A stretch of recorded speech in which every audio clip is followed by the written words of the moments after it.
కాకినాడ జిల్లా 4 ప్రఖండాలలో భానుగుడి ప్రఖండ 60% వరకు ఇంటింటికి శ్రీరామ పవిత్ర అక్షతలు పంపిణీ కార్యక్రమం జరిగిందని, గాంధీనగర్, రామారావుపేట ప్రాంతాల్లో ఇంటింటికి అక్షతల పంపిణీ నేటి నుండి ప్రారంభించినట్లు జిల్లా ఉపాధ్యక్షులు రవిశంకర్ పట్నాయక్ తెలిపారు.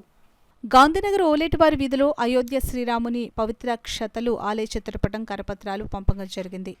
జిల్లా ఉపాధ్యక్షులు రవిశంకర్ పట్నాయక్ మాట్లాడుతూ, రామారావుపేట ప్రఖండ ఇన్ఛార్జ్ శ్రీ కృష్ణవాణి ఆధ్వర్యంలో ఈ కార్యక్రమం జరుగుతుందని అన్నారు. దేశమంతా 15వ తారీఖు వరకు ఇంటింటికి రాముని పవిత్ర అక్షతల పంపిణీ కార్యక్రమం జరుగుతుందని అన్నారు.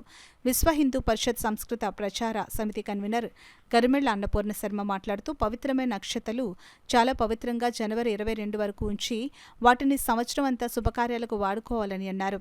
సుమారు 300 కుటుంబాల వరకు ఈ రోజు అక్షతలు పంపిణీ జరుగుతుందని ప్రకటించారు. రామారావుపేట ప్రఖండ ఇన్ఛార్జ్ శ్రీకృష్ణవాణి మాట్లాడుతూ, ఇప్పటి వరకు కోవెలలో అక్షతలను పవిత్రంగా ఉంచామని, ఇప్పుడు ఇంటింటికి అందచేసే అక్షతలు కూడా పవిత్రంగా ఉంచాలని అన్నారు.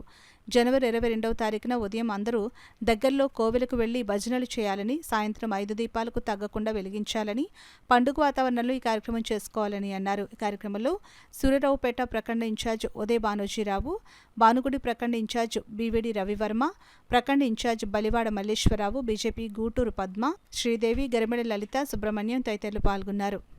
ఇక్కడ పూర్తి చేసుకుని ఇదే ప్రారంభం. ఇక్కడ ఈ రామారావుపేట ప్రఖండ, గాంధీనగర్ ఇవన్నీ కూడా చేయడానికని మొట్టమొదటి ఈరోజు బయలుదేరుతున్నాము. ఇక్కడ నుంచి తర్వాత సూర్యారావుపేట ప్రఖండ, జగన్నాథపురము పూర్తి చేస్తాము. తర్వాత ఏంటంటే ఈ అక్షంతలు అందరూ కూడా నిలవట్టే పెట్టుకుందికి నేతితోటి కలిపి, దీన్ని మామూలు అక్షంతల్లో ఇతరులతో కలిపి అట్టే పెట్టుకుని ఇది అన్ని శుభకార్యాలకి కూడా ఉపయోగించుకోవచ్చు, నిలబట్టే పెట్టుకోవచ్చు. అలా అట్టే పెట్టుకుని వాడినట్టయితే ఎక్కువ శుభం కలుగుతుందని మనకి చెప్పారు పెద్దలు. ఈ అక్షంతలు ఇవాళ మేము పంచబోయేవి మేమైతే చాలా పవిత్రంగా వీటిని ఒక గుడిలో ఉంచి అక్కడ నుండి తీసుకొని ఇప్పుడు ప్రతి ఇంటికి వెళ్ళేలా చూస్తున్నాము. సో వీటిని మీరు జాగ్రత్త చేసుకొని శుభకార్యాలకి ఉపయోగించుకొని రాముల వారి ఆశీస్సులు పొందాలని కోరుకుంటున్నాం. జై శ్రీరామ్.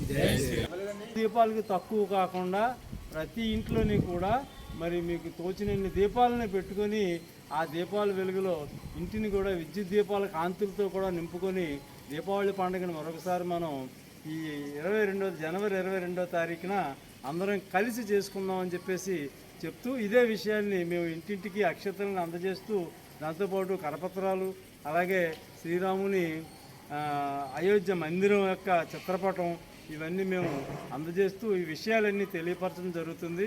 అందరూ కూడా ఆనందంగా స్వీకరిస్తున్నారు. ఇది మనకు అందరికీ కూడా ఒక మహత్తరమైన చాలా గొప్ప కార్యం అని చెప్పేసి చెప్తూ, ఈ కార్యక్రమానికి మరి మన విశ్వ హిందూ పరిషత్ తరపు నుంచి మన అన్నపూర్ణి శర్మ గారు ఉన్నారు. వారు 2 విషయాలు మాట్లాడతారు.